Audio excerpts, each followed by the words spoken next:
Preparing for a FX operations interview? You've reached Candy Mentor, and this video is for you. We'll walk through 15 key questions you're likely to face. For each question, you'll see a sample answer, followed by the key points to cover. Subscribe, like, and share, and drop a topic request in the comments. Question 1. Walk me through the FX trade lifecycle from execution to settlement. An FX trade starts with execution by front office or an electronic platform. Operations then validates economics, books or enriches the trade, sends confirmations, checks SSI, monitors settlement funding, and resolves exceptions.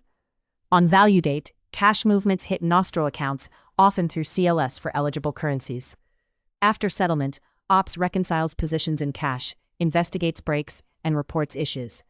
The key is straight-through processing with controls around accuracy, timeliness, and risk.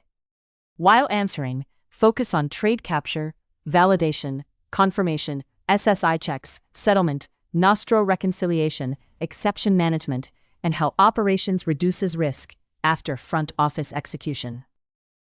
Question 2.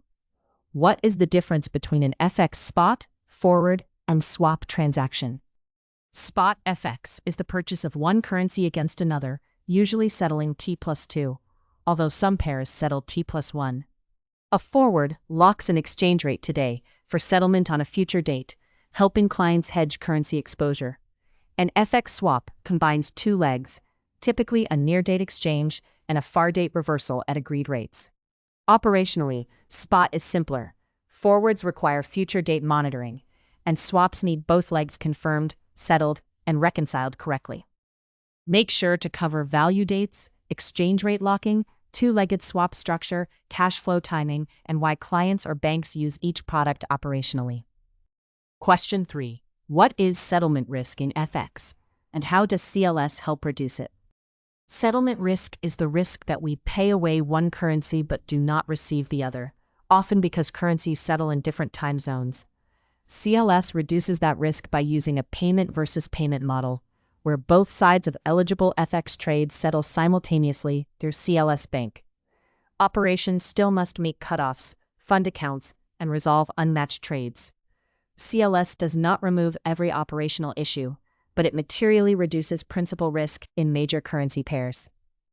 In your answer, talk about principal risk, time zone differences, payment versus payment, eligible currencies, funding deadlines, and why failed settlement can create major credit exposure. Question 4. Why are trade confirmations important in FX operations? Confirmations prove that both counterparties agree on the key trade economics: currencies, amounts, rate, value date, counterparty, and settlement instructions. If a trade is unconfirmed, it may still settle, but the operational and legal risk is much higher. In practice, operations uses platforms such as Swift, MarketWire, or internal matching tools to confirm quickly. Any mismatch must be escalated before value date, because confirmation breaks often become settlement breaks later. Be sure to mention economic terms, legal evidence, matching with counterparties, electronic confirmation platforms, exception follow-up, and the impact of unconfirmed trades on settlement risk. Question 5. What are standard settlement instructions, and why are they so critical? Standard settlement instructions are pre-agreed payment instructions that tell us where to send or receive currency for a counterparty. They include bank, account, SWIFT, intermediary, and beneficiary details. SSI accuracy is critical because FX payments are high value and time-sensitive. A wrong instruction can cause a failed settlement, or worse, funds sent to the wrong account. Good operations teams control SSI changes with documentation, independent verification, and maker-checker approval.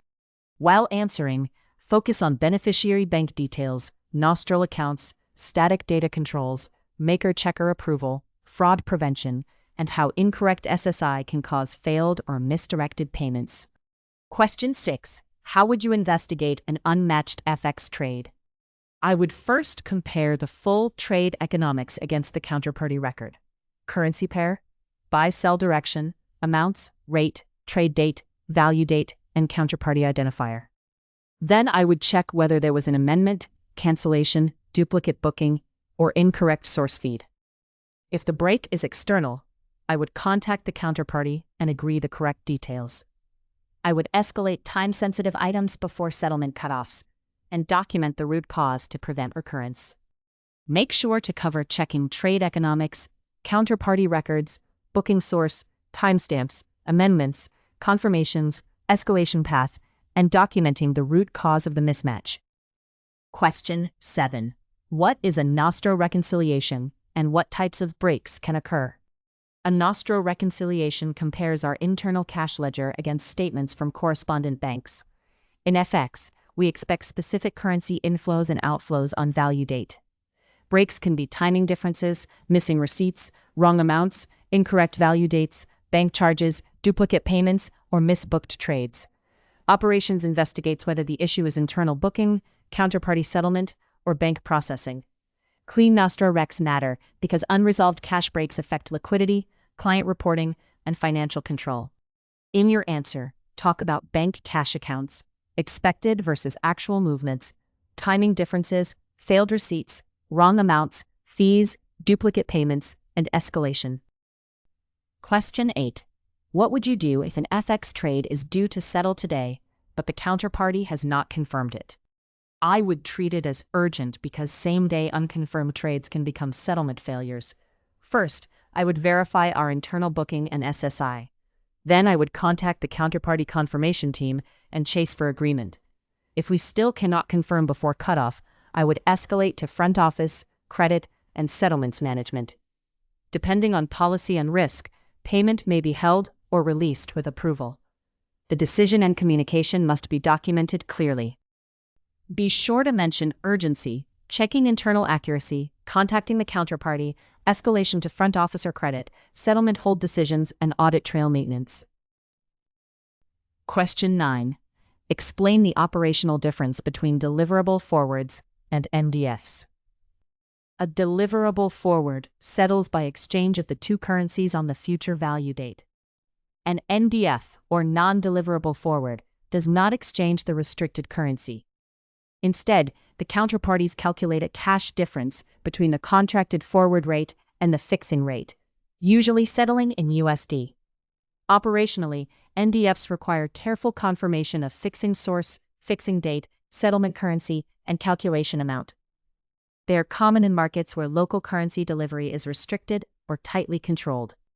While answering, focus on physical currency delivery versus cash settlement, fixing rate, settlement currency, restricted markets, confirmation details, and valuation or rate source controls.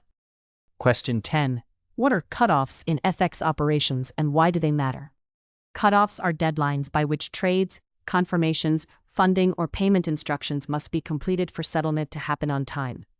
They vary by currency, clearing system, correspondent bank, and product. Missing a cutoff can create failed settlement, overdraft interest, claims, client dissatisfaction, or market risk if the trade must be rolled. Strong FX operations teams monitor queues by value date and currency, prioritize same-day items, and escalate exceptions well before the final deadline. Make sure to cover payment deadlines, currency-specific market hours, CLS funding windows, same-day settlement constraints, escalation, and the cost of missing a cutoff.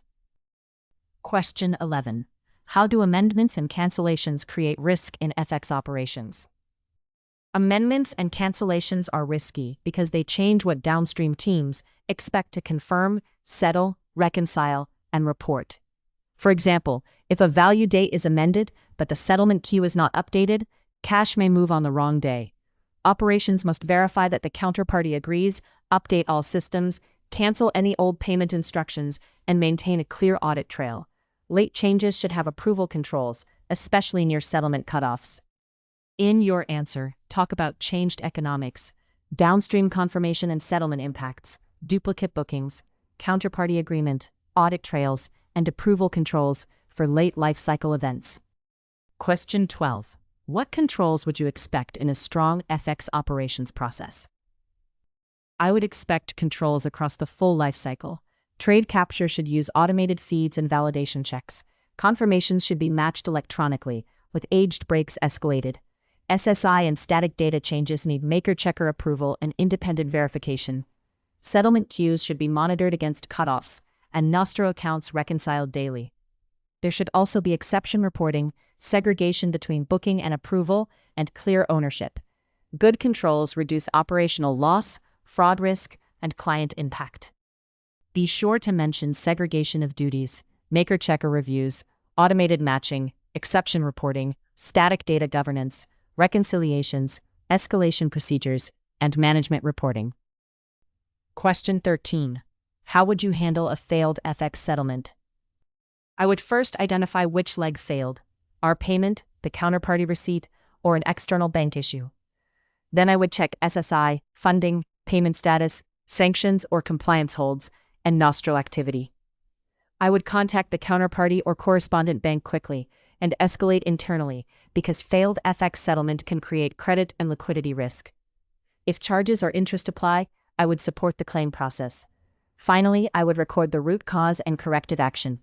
While answering, focus on identifying the failed leg, contacting the counterparty or bank, checking SSI and funding, calculating claims, escalating risk, and preventing repeat failures. Question 14. What is the role of SWIFT messages in FX settlement? SWIFT is the secure messaging network banks use to send standardized financial instructions. In FX operations, SWIFT messages can support confirmations, payment instructions, and bank communications. For example, settlement payments may use MT202 or related formats, depending on the structure. The operational point is that message content must match the agreed trade and SSI. Incorrect formatting, wrong BICs, or missing details can delay payments, create investigation queues, and lead to settlement breaks. Make sure to cover secure payment messaging, common message types, confirmations versus payments, settlement instructions, bank communication, and why formatting accuracy matters. Question 15. If you had to reduce FX settlement breaks in a team, what actions would you take? I would start by analyzing break data by counterparty, currency, product, root cause, and time of day. That shows whether the issue is SSI quality, late confirmations, funding delays, system mapping, or specific counterparties. Then I would target fixes: clean static data, improve STP rules, tighten confirmation cutoffs, and create dashboards for aged breaks. I would also agree escalation routines with front office and counterparties. The goal is fewer breaks, faster resolution, and measurable KPI improvement. In your answer, talk about break data analysis, root cause categories, automation, SSI cleanup, confirmation discipline, cutoff monitoring, counterparty behavior, and measurable KPIs. If you are still with us, congratulations, you are much ahead of the rest and serious about preparing for your interview. We hope we were able to add value to your preparation and create some helpful content. Do not forget to like and share this video. Your small act can do great things for us.